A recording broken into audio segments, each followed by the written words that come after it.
గుంటూరు జిల్లా పొన్నూరు శాసనసభ్యులు ధూళిపాళ్ల నరేంద్ర కుమార్ మీడియా సమావేశం. పొన్నూరులో మొక్కజొన్నల పేరిట వైకాపా నాయకులు కుల రాజకీయాలు చేస్తున్నారు. జగన్ ప్రోద్బలంతో అంబటి మురళీకృష్ణ రైతులను రెచ్చగొట్టే ప్రయత్నం చేశారు. వారు చేసిన ఆరోపణలన్నీ అసత్య ప్రచారాలే. ధూళిపాళ్ల కుటుంబం 50 ఏళ్ల రాజకీయ ప్రస్థానంలో రైతుల కోసం, బడుగు బలహీన వర్గాల కోసం పనిచేశాం. 1977 నుంచి ఇప్పటి వరకు సంగం డైరీ పాడి రైతుల సంక్షేమానికి పాటుపడింది. మీరు చేసే తప్పుడు ప్రచారాలు ఈ నిజాలకు అడ్డుకట్ట వేయలేవు, వాస్తవాలను దాచలేవు. మాకు రాజకీయం అంటే ప్రజాసేవ, బడుగుల సంక్షేమం. సమాజంలో ప్రతి వర్గానికి న్యాయం చేయటమే మా లక్ష్యం. వైసీపీ అధికారంలో ఉన్న గత 5 ఏళ్లలో చేసిందేంటి? కులాల మధ్య చిచ్చుబెట్టడం, విభేదాలు సృష్టించి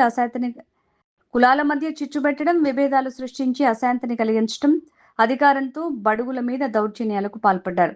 వైసీపీ ప్రభుత్వాన్ని ప్రశ్నించిన వారిపై దాడులు చేసిన సంగతి గుర్తులేదా? తెలుగుదేశం పార్టీ ప్రతిసారి సిద్ధాంతపరమైన పోరాటాలు చేసింది. మామిళ్లపల్లి గ్రామంలో జరిగిన అంశాన్ని వైసీపీ నాయకులు కుల రాజకీయాల వైపు మళ్లిస్తూ విభజనలు, విభేదాలు సృష్టించే ప్రయత్నాన్ని తీవ్రంగా ఖండిస్తూ ఉన్నాం. వైఎస్ జగన్మోహన్ రెడ్డి గారు, అంబటి మురళీ గాని సోకాల్డ్ ఎవరైతే వైకాపా సైకోలు పరామర్శ పేరుతో వచ్చి పొన్నూరు నియోజకవర్గంలో శాంతి భద్రతల విఘాతం కలిగించే ప్రయత్నం చేశారో, వారు చేసిన ఆరోపణలన్నీ కూడా రాజకీయపరమైనగా ప్రేరితమైనవి, అలాగే అసత్యం అని చెప్పి కూడా నేను స్పష్టం చేస్తూ ఉన్నా. ఎందుకంటే మా కుటుంబం, మా తండ్రి గారు స్వర్గీయ వీర చౌదరి గారి దగ్గర నుంచి ఇప్పటి వరకు మేము 5 దశాబ్దాలుగా రాజకీయాల్లో ఉన్నాం. ఎప్పుడు కూడా మేము ఈ 5 దశాబ్దాల కాలంలో మా కుటుంబం ఎప్పుడు కూడా రైతుల కోసం మేము పోరాటం చేశాం, బడుగు బలహీన వర్గాల సమస్యల కోసం మేము పోరాటం చేశాం, పేదల తరపున మేము రాజీ లేని ఉద్యమాలు చేపట్టాం.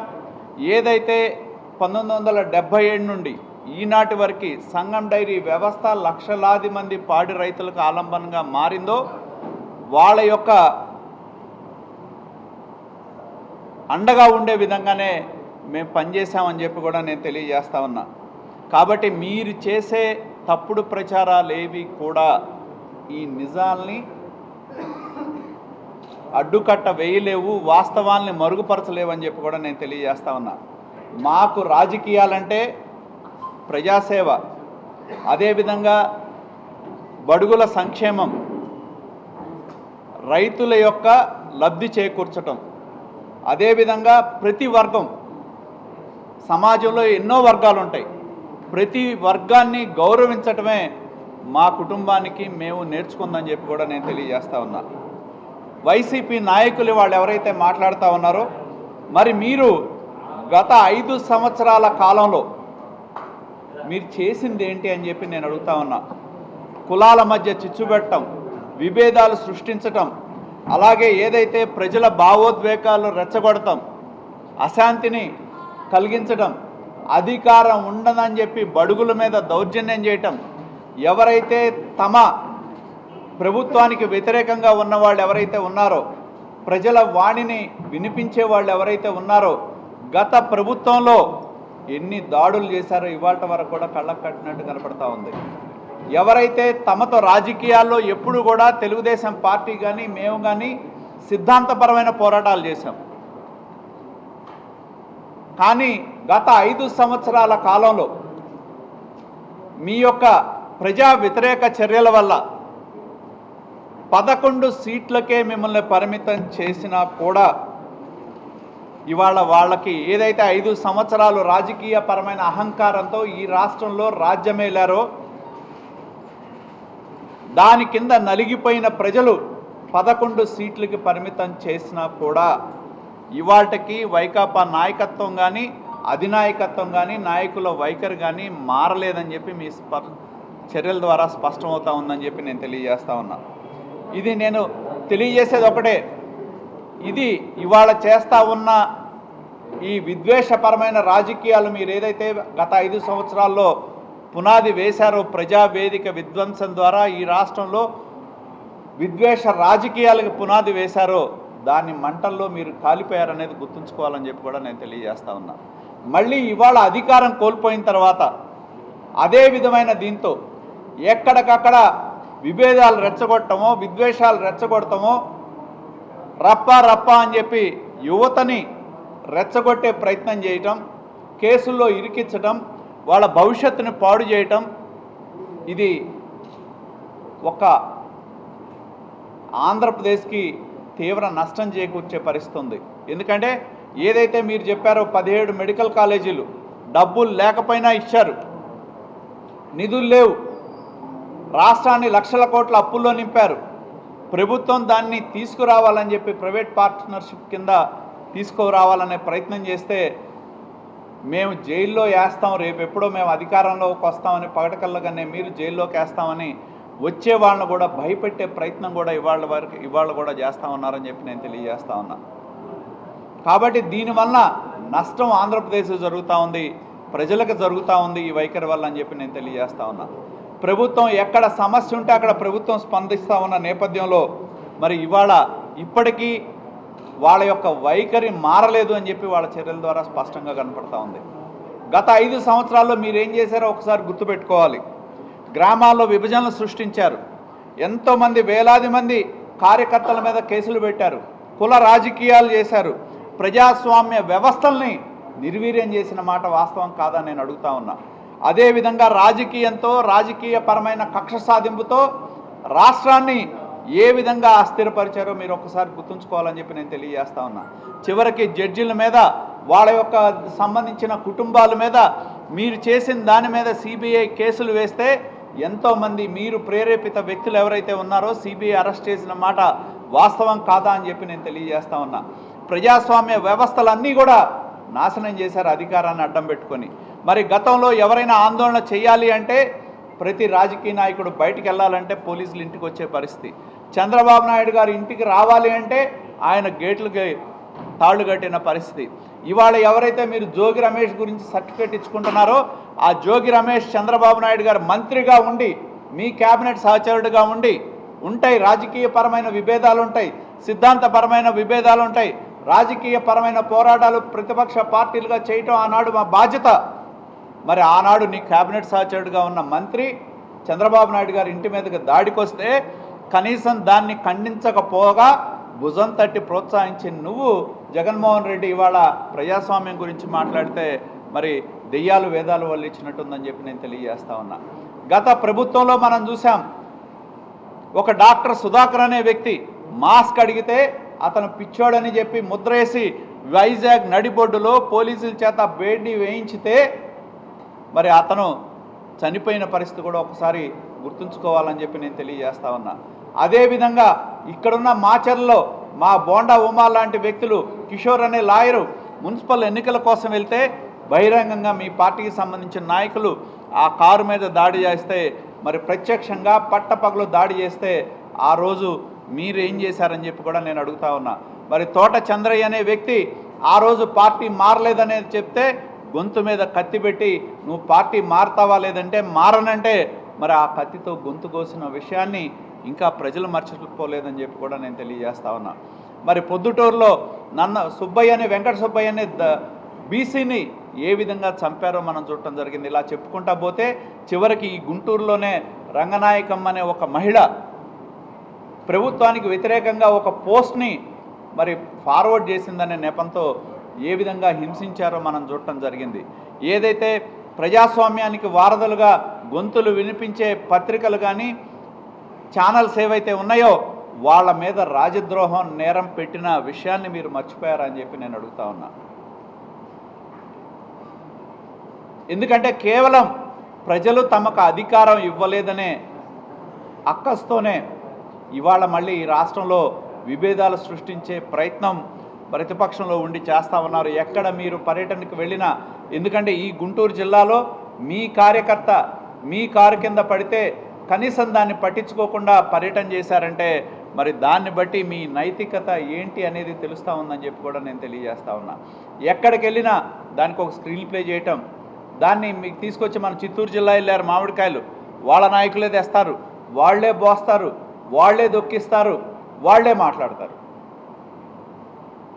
ఎందుకంటే మీరు అధికారంలో ఉన్న కాలంలో నేను ఇక్కడ ఛాలెంజ్ చేసి చెప్తా ఉన్నా, గత 5 సంవత్సరాల కాలంలో ఈ ప్రాంతంలో వరి పండించే ఈ ప్రాంతంలో మీ ప్రభుత్వంలో రైతులు అయిన కాడికి ధాన్యాన్ని అమ్ముకోవాల్సిన పరిస్థితి వచ్చింది. 1000 నుంచి 1200 రూపు గత 5 సంవత్సరాల కాలంలో మరి ధాన్యాన్ని నిలబెట్టుకొని అమ్మాల్సిన పరిస్థితి వచ్చిందని చెప్పి కూడా నేను తెలియజేస్తా ఉన్నా. మీరు కొనుగోలు కేంద్రాలు పెట్టి మీ నాయకులు మీ కార్యకర్తలు జేబులు నింపుకున్నారు తప్పితే నిజమైన రైతుకి ఎప్పుడు కూడా 5 సంవత్సరాల కాలంలో న్యాయం జరగలేదనేది గుర్తుంచుకోవాలని చెప్పి కూడా నేను తెలియజేస్తా ఉన్నా. ఇవాళ ఈ ప్రభుత్వం వచ్చిన తర్వాత ధాన్యం కొనుగోలు సెంటర్లు పెట్టి పారదర్శకంగా మరి 1000 మెట్రిక్ టన్నుల ధాన్యాన్ని కొనుగోలు చేయటమే కాదు, మీరు ఇవ్వాల్సిన పాత బకాయిలు 1200 కోట్ల రూపాయల డబ్బులను కూడా ఈ ప్రభుత్వం చెల్లించిందనే వాస్తవం మీకు గుర్తు చేస్తూ ఉన్నాం. మీరు బకాయిలు పెట్టిన డబ్బులు కూడా ఈ ప్రభుత్వం చెల్లించడంతో పాటు ఇవాళ ధాన్యం కొంటే 24 గంటల్లో రైతుల ఖాతాలో డబ్బులు వేసే విధంగా ఇవాళ పారదర్శకంగా ధాన్యం సేకరణ ఈ ప్రభుత్వం చేసింది. దానివల్లనే ఎంతోమంది కోట్లాది రూపాయలు ప్రతి బస్తాకి గతంలో మీరు అధికారంలో ఉన్నప్పుడు 1200 రూపాయలకి బస్తా ధాన్యం అమ్ముకుంటే ఇవాళ ఎంఎస్పి 1740 రూపాయలకి ప్రభుత్వం కొందంటే ప్రతి బస్తాకి 500 రూపాయల చొప్పున ప్రతి ఎకరాకి 10,000 నుంచి 12,000 రూపాయల చొప్పున రైతుకు లాభం జరిగిందనే వాస్తవాన్ని కూడా నేను మీ ముందు ఉంచుతున్నానని చెప్పి నేను తెలియజేస్తా ఉన్నా. ఎందుకంటే మీరు ఇవన్నీ కూడా పెట్టుకొని ఇవాళ అసత్య ప్రచారాలు చేయటం, ఫేక్ ప్రచారాలు చేయడం, నేను మొన్న కూడా చెప్పా, ఫేక్ ప్రచారాలు చేయటం, మీకున్న ఛానల్ని అడ్డం పెట్టుకోవటం, మీకున్న మీడియాని అడ్డం పెట్టుకోవటం, సోషల్ మీడియాలో కొంతమందిని ఇది చేసి మరి కొంతమంది నాయకుల ప్రతిష్టని దెబ్బతీసే విధంగా చేస్తూ ఉన్న విషయాన్ని కూడా నేను తెలియజేస్తా ఉన్నా.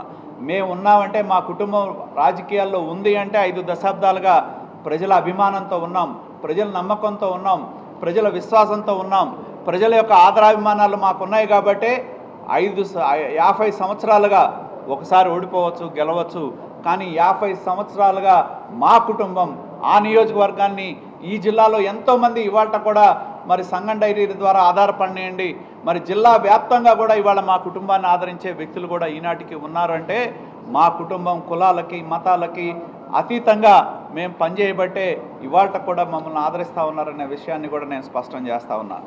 అదేవిధంగా నేను అడిగేది ఒకటే, ప్రతిపక్ష పార్టీగా మేము పోరాటాలు చేసాం, మీరు కూడా చేయండి, తప్పులేదు. ప్రతిపక్ష పార్టీగా సమస్యల పోరాటం చేసేదాన్ని ఎవరు కాదనరు. కానీ నేను అడిగేది ఒకటే ప్రశ్న, మరి జిల్లా పార్టీ చేయాల్సిన అంశాన్ని మొక్కజొన్న రైతులు వైఎస్ఆర్సీపీ జిల్లా పార్టీ చేయాల్సిన అంశాన్ని పొన్నూరు నియోజకవర్గ సమన్వయకర్త తీసుకొని కలెక్టరేట్ ఎదురు పెట్టి రైతుల గురించి మాట్లాడండి. ధూళిపాల నరేంద్ర గురించి ఎందుకు, సంగం డైరీ ఎందుకు అంటున్నా నేను, రైతుల గురించి మాట్లాడు. మరి జిల్లా వ్యాప్తంగా వచ్చిన నాయకులు ఎవరైతే ఉన్నారో రైతులు ఎవరైతే మొక్కజొన్న రైతులకు న్యాయం చేయమని అడగటంలో తప్పు లేదు. కానీ దాన్ని వదిలేసి ధూళిపాల నరేంద్ర గురించి మాట్లాడతాం, లేకపోతే మా కుటుంబాల గురించి మాట్లాడతాం, రాజకీయపరమైన విమర్శలు చేయాల్సిన అవసరం ఏంటి? ప్రభుత్వాన్ని కొనమని అడగండి, తప్పులేదు. రైతుల తరపున పోరాటం చేయండి. కానీ రైతుల పేరుతో దొంగ దీక్షలు చేయడం సరైనది కాదని కూడా నేను స్పష్టం చేస్తా ఉన్నాను. ఎందుకంటే ఇవాళ ఏదైతే మీరు గుంటూరులో పెట్టిన దీక్షను పెట్టి ఇవాళ మేము పదే చెప్తా ఉన్నాం, సంగం డైరీ ఇవాళ కొంటాం కాదు. గత 2010లో నేను చైర్మన్ అయిన దగ్గర నుంచి ఇవాళ కాదు, 2010లో చైర్మన్ దగ్గర నుంచి మా ఫీడ్ ప్లాంట్కి కావాల్సిన ఏదైతే రైతుల దగ్గర దొరుకుతాయో ఆ రోజు నుంచి గత 15 సంవత్సరాలుగా చుట్టుపక్కల రైతుల దగ్గర సంగం డైరీ పరిధిలో ఉన్న రైతులు ఎవరైతే ఆ పంట వేస్తారో వాళ్ళ దగ్గర కొనుగోలు చేయటం ఆనవాయితీ.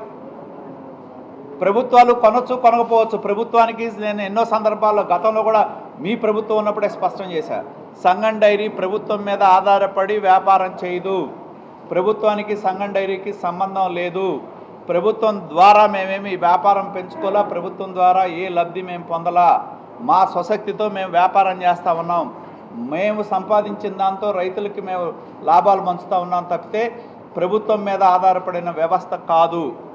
ఇవాళ కేంద్ర ప్రభుత్వం నిర్ణయం తీసుకోవాలి. మొక్కజొన్నలు కొనాలంటే జగన్మోహన్ రెడ్డి చేతిలో నుంచి డబ్బులు ఇచ్చాడు. గత 5 సంవత్సరాల్లో కేంద్ర ప్రభుత్వం నిర్ణయం తీసుకుంది. ఇవాళ కూడా మా ముఖ్యమంత్రి గారు రాశారు, కేంద్ర ప్రభుత్వాన్ని త్వరగా నిర్ణయం తీసుకొని జాప్యం జరుగుతున్న మాట వాస్తవం. కానీ ఇవాళ మేము సంగం డైరీ 2,100 రూపాయలకి మేము కొంటే మమ్మల్ని దళారులు అంటాడు ఆయన. మేము మా తెలుగుదేశం పార్టీ నియోజకవర్గ నాయకత్వం ప్రజలకు బహిర్గతం చేసింది ఒకటే, ఆయన చుట్టూ ఉండే లెఫ్ట్ రైట్ సెంటర్ ఎవరైతే ఉన్నారో మేము ఆ రోజే మా వాళ్ళు స్పష్టంగా చెప్పారు. ఆ రోజు స్థలం సముద్ర, ఇది గోడౌన్ కట్టింది అంబటి మురళీకృష్ణ, ఆయన ఎలక్షన్ అదే గోడౌన్ నుంచి చేశారు, ఇవాళ వరకే అంబటి మురళీకృష్ణ కిందే ఆ గోడౌన్ ఉంది, ఆయనకు సంబంధించిన లెఫ్ట్ రైట్ ఉండేవాళ్ళు అంబటి కృష్ణ తదితరులు ఎవరైతే ఉన్నారో 1700 1650కి రైతుల దగ్గర కొని దానిలో స్టాక్ పెట్టి వ్యాపారం చేస్తూ ఉన్నారని మా తెలుగుదేశం పార్టీ ఉండే స్థానిక నాయకత్వం నిరూపించడం జరిగింది. ఆ నియోజకవర్గంలో పుట్టగతులు ఉండవనేది కూడా త్వరలో మేము చూపెట్టడం జరుగుతుందని చెప్పి కూడా నేను తెలియజేస్తా ఉన్నాను.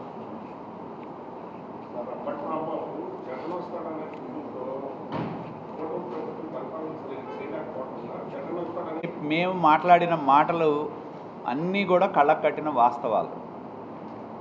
జగన్ ఇప్పుడు కాదు కదా నేను చెప్తున్నా, తలకిందులు తపస్సు చేసినా ఈ రాష్ట్రంలో వైకాపా పార్టీ రేపు భవిష్యత్తులో అధికారంలోకి రాదు. కేవలం అధికారం కోసమే ఆయన ఇవాళ రెచ్చగొడుతున్నాడు. అధికారం కోసమే ఇవాళ ఈ రాష్ట్రంలో విధ్వంసం సృష్టిస్తేనో, ఈ రాష్ట్రంలో విభేదాలు సృష్టిస్తేనో దానివల్ల రాజకీయ లబ్ధి జరిగి లాభం పొందుతాం భవిష్యత్తులో అనే దృక్పథంతోనే ఇవాళ ఈ జగన్ నాటకం అంతా కూడా రాష్ట్రంలో నడిపిస్తున్నారు.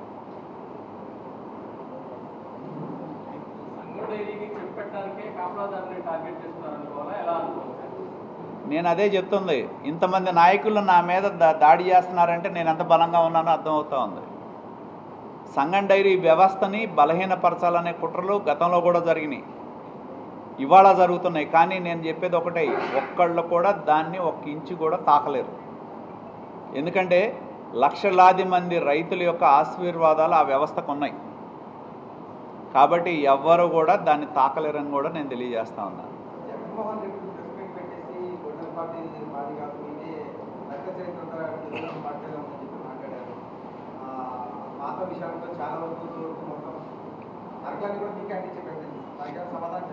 నేను చెప్పేది ఒకటే, అసలు నిన్న మొన్న మా నాయకులు వాళ్ళ చరిత్ర ఏంటనేది చెప్పడం జరిగింది. రక్తంతో కూడిన రక్త చరిత్ర వాళ్ళదనే దానిలో స్పష్టంగా సందేహమేం లేదు. కానీ ఆయనకి లాభం జరిగింది ఎక్కడంటే, రాజశేఖర్ రెడ్డి గారి యొక్క మరణాన్ని, ఆయన మీద ఉన్న అభిమానాన్ని ప్రజలు నమ్మి అధికారాన్ని ఇచ్చారు గత 5 సంవత్సరాలు. రాజశేఖర్ రెడ్డిని నమ్మిన నాయకుడు ఎవరు కూడా, రాజశేఖర్ రెడ్డికి చాలామంది ఆత్మీయులు, సూర్యుడు లాంటి ఆత్మలు ఉన్నారు, ఎవరు కూడా జగన్మోహన్ రెడ్డితో లేరు. అంటే దాని అర్థం ఏంటంటే రాజశేఖర్ రెడ్డి గారు వేరు, జగన్మోహన్ రెడ్డి యొక్క వ్యక్తిత్వం వేరు.